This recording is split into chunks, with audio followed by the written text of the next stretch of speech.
তো আমরা এখন নবদ্বীপ যাচ্ছি। নবদ্বীপের ঘাট পার হয়ে আমরা নবদ্বীপে যাচ্ছি। এই যে গঙ্গা পার হয়ে তারপরে আমরা নবদ্বীপে যাচ্ছি। তো চলো তোমরা দেখতে থাকো, আশা করি তোমাদের ভালো লাগবে আর তোমাদের সাথে থেকে পাশে থেকে।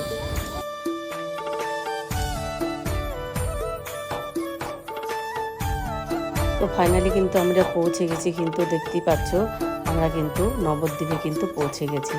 তো এখানে কিন্তু দেখো এই যে এখান থেকে আমরা মন্দিরটা দর্শন করলাম, করে এখানে প্রসাদ বিতরণ করছিল।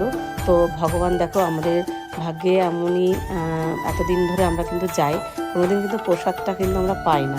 ঠিক আছে, তো আজকে ভোগের প্রসাদটা আমরা পেলাম। তো প্রসাদটা নিয়ে আমরা কিন্তু তারপরে চলে গেছি গুপ্ত বৃন্দাবনে। তো গুপ্ত বৃন্দাবনে তো তোমরা কারা কারা এসছো অবশ্যই কিন্তু আমাকে সেটা কমেন্ট করে জানিও। আর আমার কিন্তু ভীষণ ভালো লাগে সত্যি কথা বলতে। আর দেখো আমার দাদা ভাইও কেমন করে দেখছে, দেখেছো?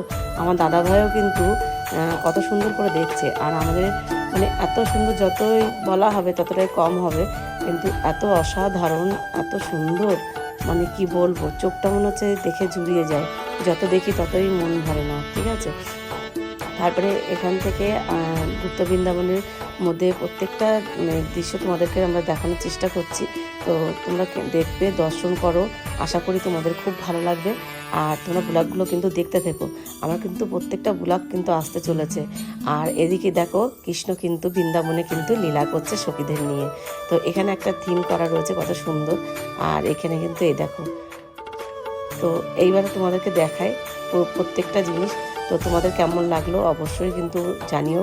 ভালো লাগলে সবাই একটা লাইক, কমেন্ট, শেয়ার করো আর ফুল ভিডিওটা কিন্তু দেখো।